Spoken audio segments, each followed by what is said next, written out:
ഇന്ന് ഞാൻ നിങ്ങളെ പരിചയപ്പെടുത്താൻ പോകുന്നത് ഗുലാബ് ജാം ഉണ്ടാക്കാനാണ്. ഗുലാബ് ജാമിൻ്റെ പാക്കറ്റ്, നമ്മൾ ആശീർവാദിൻ്റെ ഗുലാബ് ജാമിൻ്റെ പാക്കറ്റ് എടുത്തിട്ടുണ്ട്. നമുക്കിത് എങ്ങനെ ഉണ്ടാക്കണമെന്ന് നോക്കാം കേട്ടോ. അതിന് തന്നെ പൊടി, നമ്മൾ ഈ ഗുലാബ് ജാമിൻ ഉണ്ടാക്കാനുള്ള പൊടി നമ്മളൊരു ബൗളിലേക്ക് ഇട്ടു. പാലാണ് കേട്ടോ, വെള്ളം ഒഴിച്ചാലും കുഴപ്പമില്ല. ഞാനിപ്പോൾ ഇവിടെ പാലുള്ള കാരണം ഇച്ചിരി ടേസ്റ്റ് കൂടുതൽ കിട്ടും. അതുകൊണ്ട് പാല് കുറേശ്ശെ ആയിട്ട് അതിലേക്ക് ഒഴിച്ച് നമ്മൾ കട്ടുടച്ച് ഉണ്ടകളാക്കി എടുക്കണം. ചെറിയ ബോളുകളാക്കി എടുക്കാം കേട്ടോ. അതാക്കി എടുക്കുമ്പോൾ നമ്മുടെ കൈ മുട്ടി പിടിക്കാതിരിക്കാനായിട്ട് നമുക്ക് ഇച്ചിരി ഓയിൽ കൈമ തടവി കൊടുക്കാം കേട്ടോ. ഇത് നമുക്ക് ചെറിയ ചെറിയ ബോളുകളാക്കി എടുക്കാം.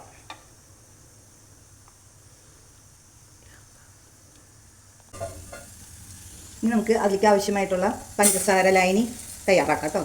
ഒരു ഗ്ലാസ് പഞ്ചസാരയും അത്രയും തന്നെ വെള്ളവും ഒഴിച്ചിട്ട് നമുക്ക് പഞ്ചസാര പാനി തയ്യാറാക്കാം. അപ്പോൾ ബോളുകളൊക്കെ നമ്മുടെ റെഡി ആയിട്ടുണ്ട്. ഇനി നമുക്കിത് വറുത്ത് എടുക്കാം കേട്ടോ. ഇനി നമുക്ക് പാൻ അടുപ്പത്ത് വെച്ച് ഇത് എടുക്കാനായിട്ടുള്ള ഓയിൽ ഒഴിക്കാം കേട്ടോ. പിന്നെ നമ്മുടെ ഓയിൽ ചൂടായിട്ടുണ്ട് കേട്ടോ. ഇനി അതിലേക്ക് നമുക്ക് ഓരോരോ ബോളുകളായിട്ട് ഇടാം.